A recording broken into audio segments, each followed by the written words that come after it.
Hello everyone, SuperSonicCorey here, and today I am reviewing Star Wars Episode 6, Return of the Jedi.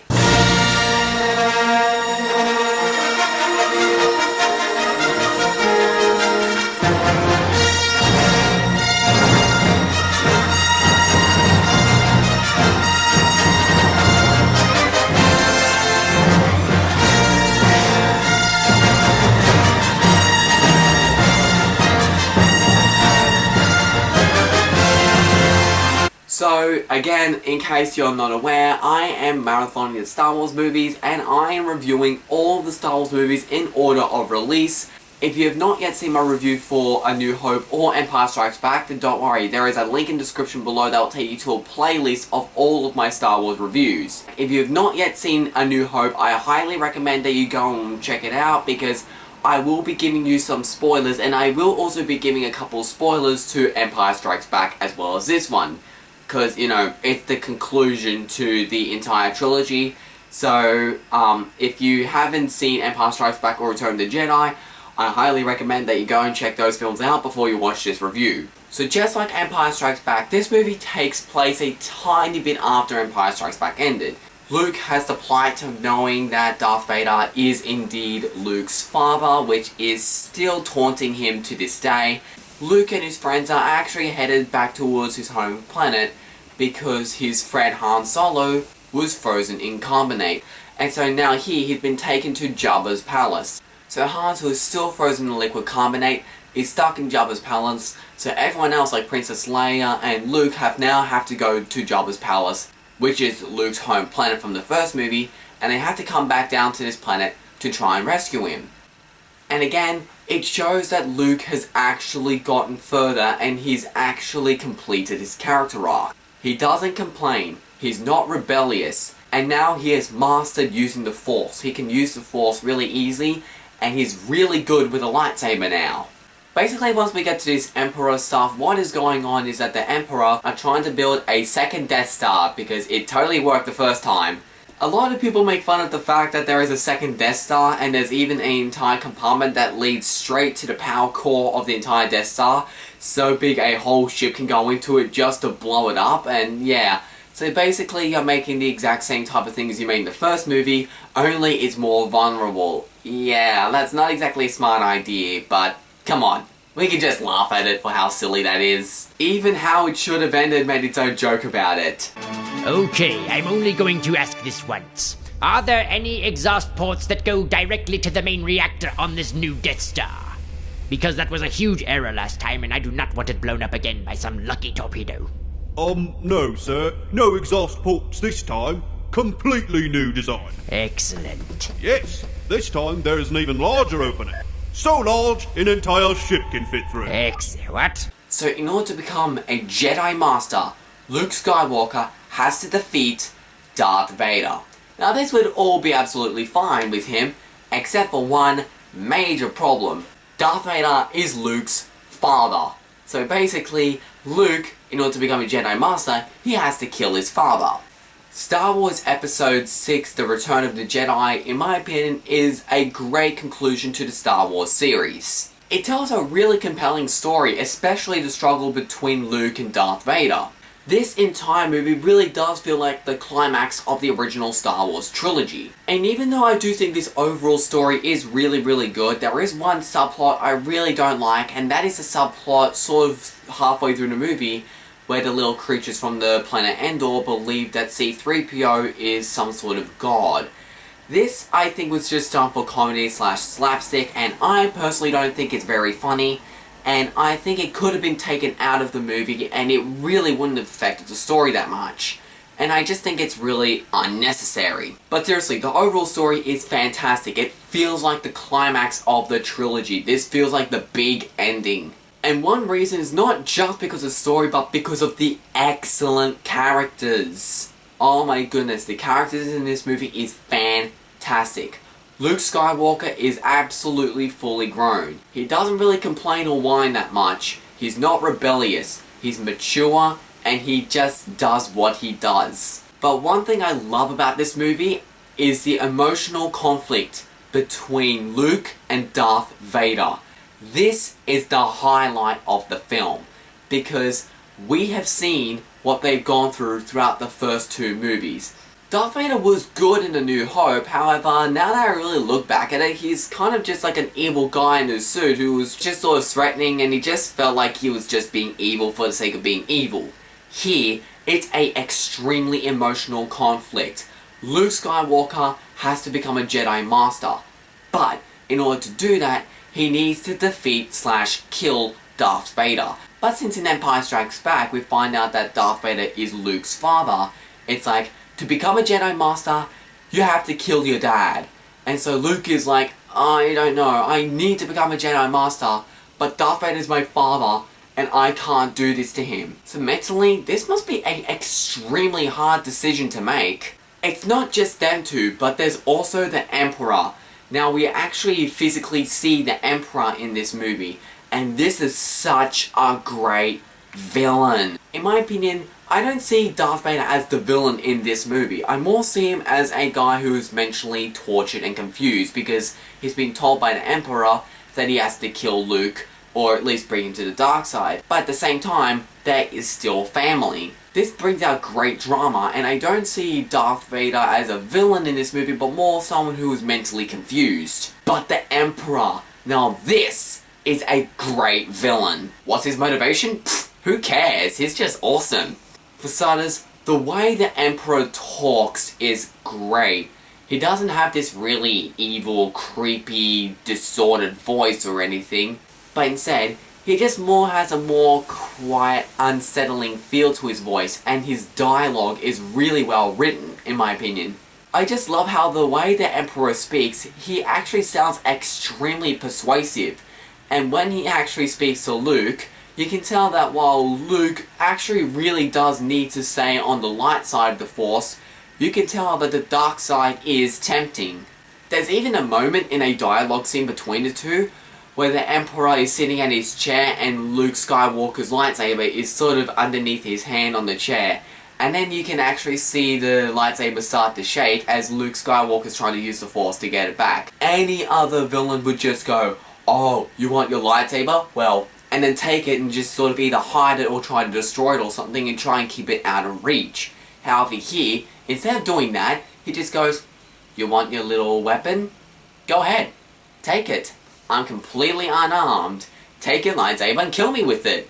If that's what you want, go ahead. Take your lightsaber. I'm not gonna stop you." The way he speaks to Luke Skywalker, I can tell that he is doing everything he can to stay on the light side of the Force, but the Emperor's dialogue is making it extremely difficult for Luke. This makes the Emperor feel clever, sly, and intimidating. He just sort of feels wise. He feels like an evil version of Yoda. And this is actually also one of my favorite characters in the series, behind characters like Leia, Han Solo, and that sort of character. Villain-wise, this is probably my favorite character in the series because he's just so awesome. He's clever, he's sly, he's wise, he's intimidating, he's unsettling. So much so that I kind of wish that we saw more of him in the previous movies, because we only really get to see him as a villain in this movie. And then once again, there's the character Darth Vader. Oh my goodness, this character just keeps getting better and better and better. The reason for this is because, you know how in my review for Empire Strikes Back I said there was a really great dialogue moment where he sort of showed a little subtle moment of humanity? His humanity is really shown throughout the climax of this movie. Now yes, it's true that there is a moment in this movie where Darth Vader says to Luke, "There is no spoon. I'm in conflict." But let's face it, with what the characters have actually learned and experienced throughout the entire trilogy, you can tell, yeah, there is. There definitely is Darth Vader. There is definitely an emotional conflict going on in your mind. There are so many conflicts in this climax. There's a physical conflict between Luke and Darth Vader. There's a conflict between Luke and the Emperor. There's a conflict between Darth Vader and the Emperor. There's a mental conflict between Luke Skywalker and Darth Vader as father and son. There's family, but there's also rivalry / the light and dark side of the Force. This is such great drama. I love that moment where he just electrocutes Luke and like you can hear him screaming in pain, and he actually calls out the phrase, "Father." When he cries out "Father," and then we get a long 20 or so second shot of Darth Vader's mask. While all we see is his mask, in our minds, we can picture a psychological tortured face. This guy is tortured because it's the dark and light side of the Force, but at the same time, the Emperor is killing Darth Vader's son.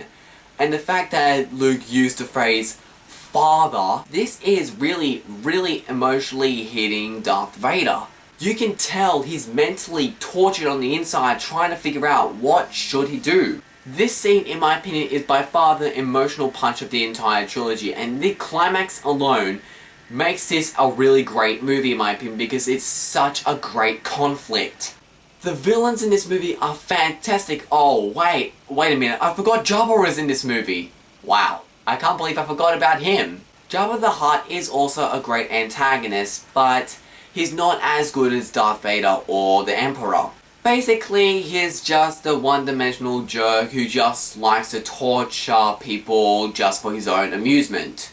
And yeah, when we see this character, you can tell that Jabba the Hutt is a jerk. He will torture you just for his own amusement. And yeah, that's really all I have to say about him. But oh my goodness, Darth Vader, Emperor, fantastic villains! There's a saying going around that your movie is only as good as your villain. Well, this movie's fantastic then, I might say, because this is one of the best villains I've ever seen. Wait a minute, Darth Vader, Emperor, Jabba the Hutt?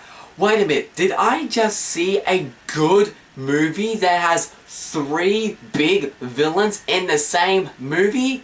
Spider-Man 3, how on earth did you fail? I'm sorry guys, I had to make that joke. Moving on from the characters because I've spent way too long talking about the characters, but now I'm going to move on to the effects.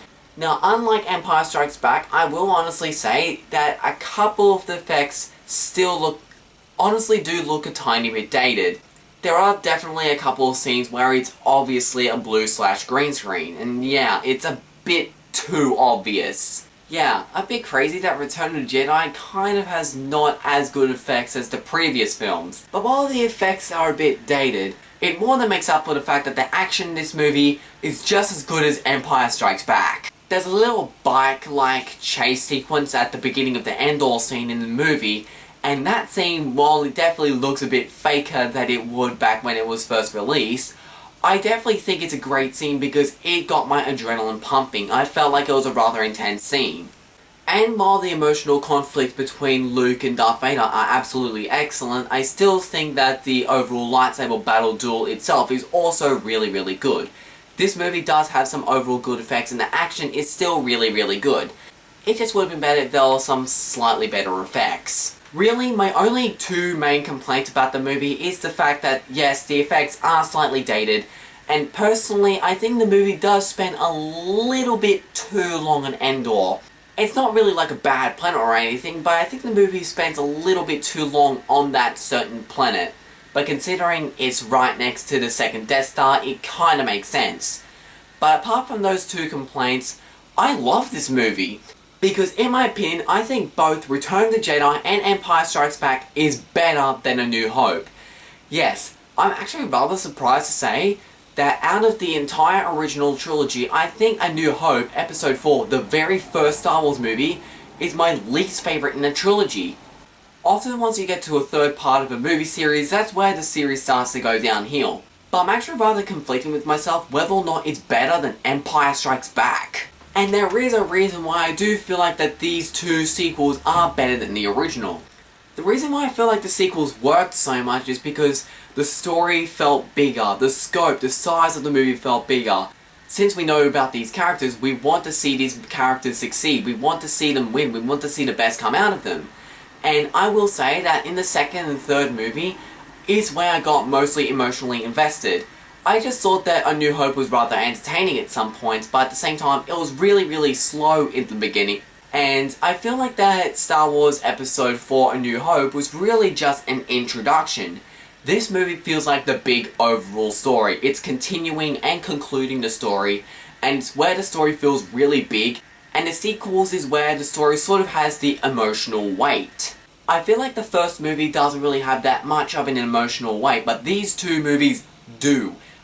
And the presence of the Emperor in the third movie is such an enthralling villain. In my opinion, Return of the Jedi might be my favourite of the trilogy. Why on earth did I only just choose now to finally watch the Star Wars movies for the first time? The original trilogy? I don't exactly know, but I think I'm gonna find out when I watch and review the next Star Wars movie, The Phantom Menace.